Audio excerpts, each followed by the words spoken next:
Hello there, my name's Ashley Shaw, and it seems to me that today British Prime Minister David Cameron has turned himself into the Donald Trump of Britain, much to his shame. Today he has shown beyond any doubt that the man is an uneducated, bigoted Islamophobe. What he has done today, he has come out with a magnificent initiative under which he is going to pay £2 million to teach English to Muslim women.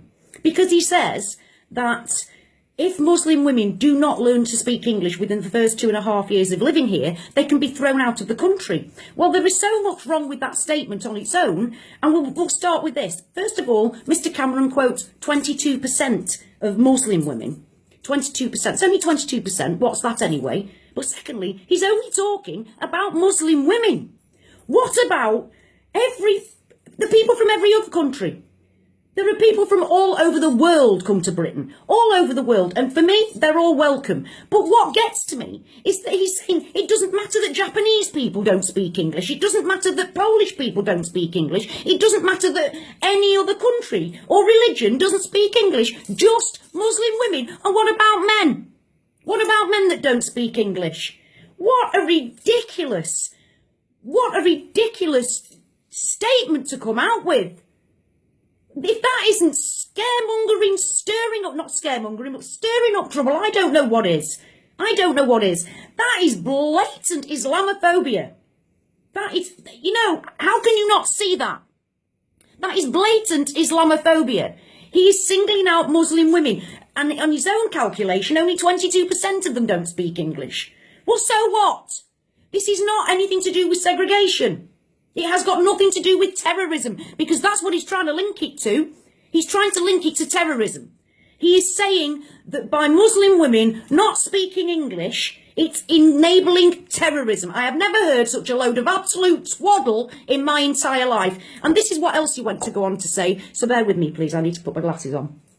He also went on to say, segregation, the Prime Minister says, is allowing appalling practices such as female genital mutilation and forced marriage to exist, and increasing vulnerability to recruitment by the so-called Islamic State. And I'm taking a breath there because I just cannot believe what I've read. And I'm going to tackle them one by one.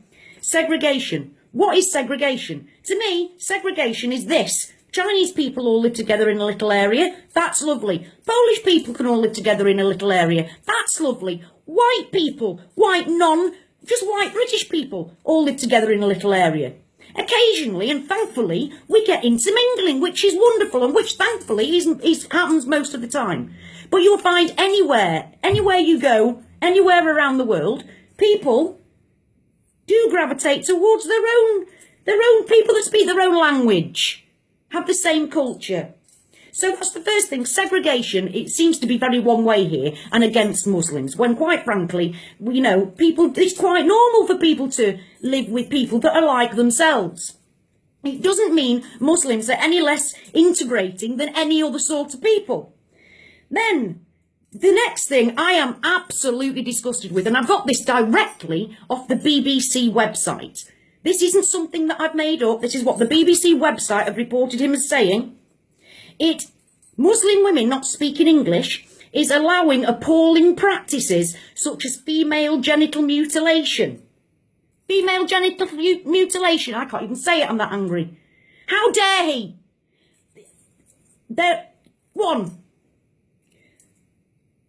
Genital female mutilation is cultural. It is not Islamic. It is cultural.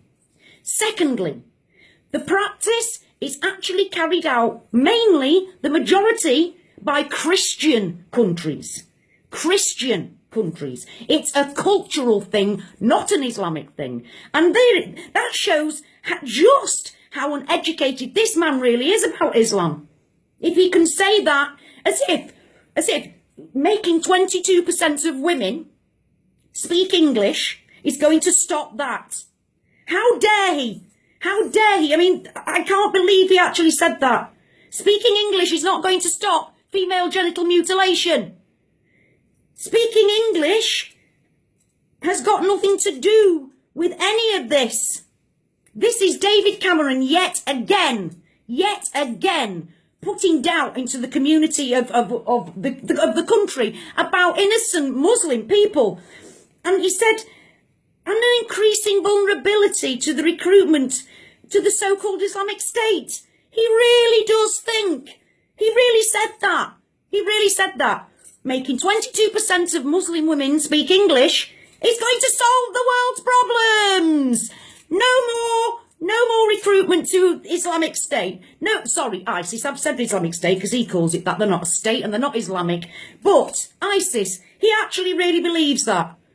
He actually really said that. I can't get my head around. That is the Prime Minister of Britain.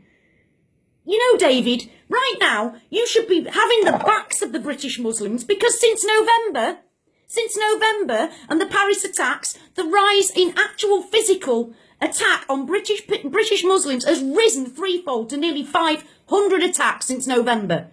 And you with this nonsense are perpetuating the nonsense that puts that there in the first place. One, you want to look at white British extremism. That's on the rise. That's on the rise. I'm more worried about white British extremists than I am from any Muslims.